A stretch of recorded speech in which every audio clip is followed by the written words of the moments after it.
Ето мисля, че почна да се... Ето вижда се вече леко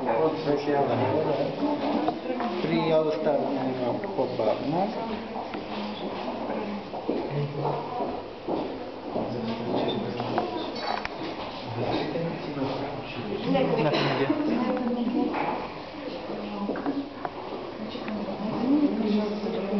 Ето отделя се бром и йод.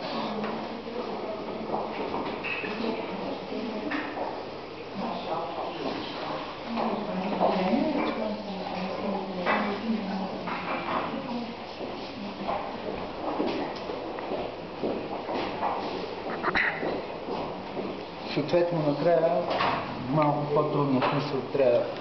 Тъй като са концентрирани реактивите и хлора до голяма степен вече е изчерпан. Би трябвало накрая да спи.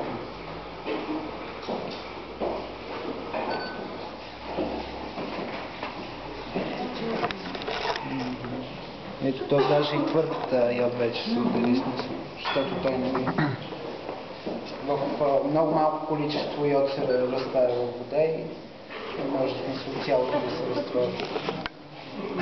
Ето, почва.